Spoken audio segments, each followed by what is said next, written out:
accent. I had the misfortune of watching the George Clooney, Adam Sandler movie J. Kelly the other day. It's one of 5 movies that are forming Netflix's season of the auteur, really their drive towards Oscar contention.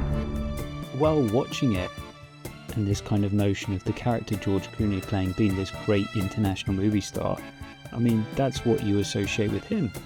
He is a silhouette of a bygone era. He's the last movie star in a classical Hollywood style. He's got that Cary Grant-infused gravitas, the salt and pepper perfection, the ability to sell an espresso machine or a tequila brand with just a wink.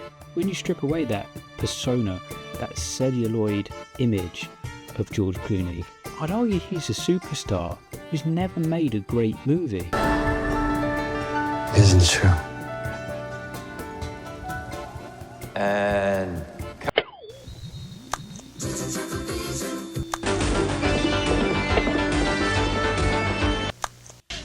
69 dudes!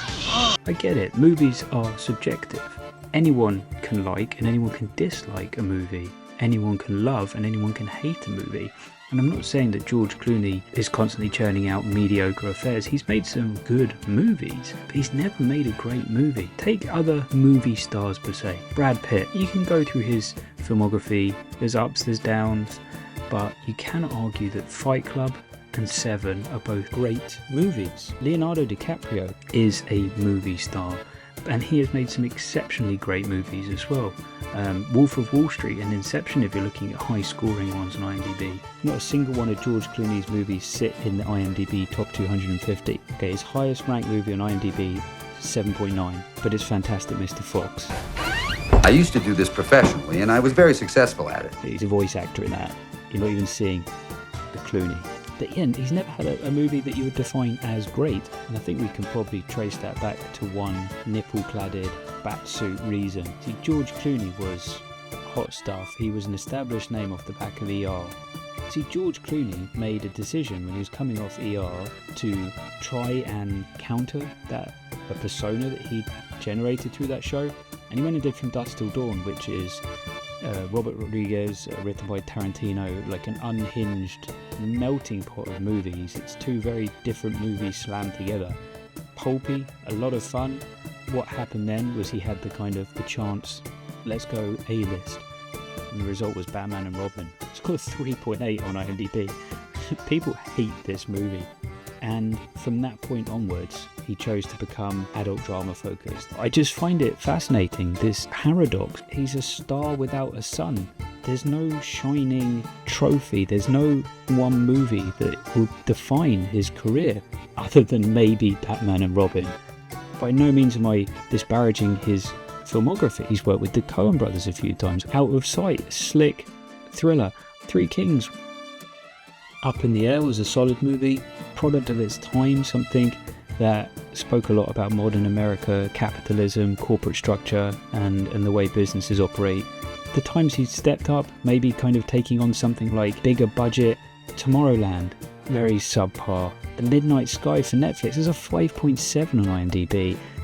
You start to wonder whether George Clooney's a money laundering scheme for people to funnel their money into because we're making a George Clooney film, but it's just shallow and pointless. I guess the irony is that the greatest performance of George Clooney's career is that of the role of movie star. He's the last one out there because he still carries the dignity of the old studio system without the need for a superhero franchise to prop him up. We don't go to see a new George Clooney movie because we expect a masterpiece that will change cinema forever. We go because we want to spend 2 hours in the company of a man who reminds us of what Hollywood used to be. He's not made a Godfather or a Pulp Fiction, but in an era of CGI perhaps being George Clooney, it's a great enough achievement of its own. And that brings us to Noah Baumbach's J. Kelly, a film where George Clooney plays George Clooney.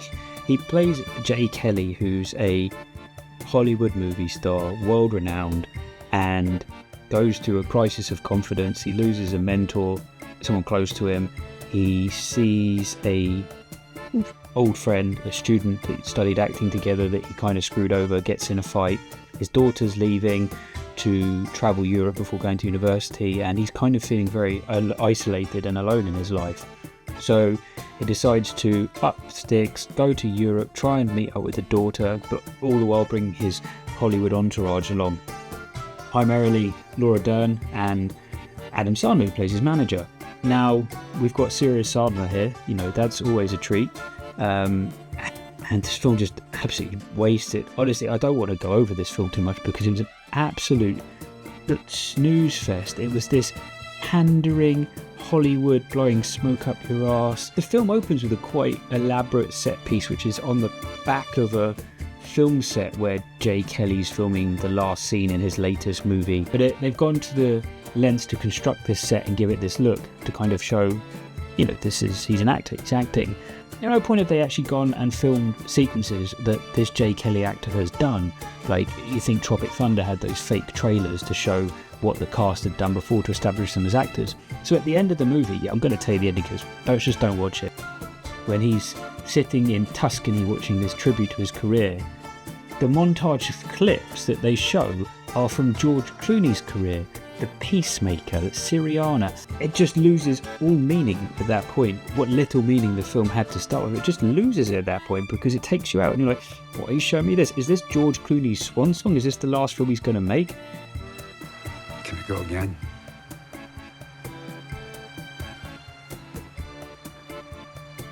I'd like another one. One of those films that just smells of Netflix indulgence.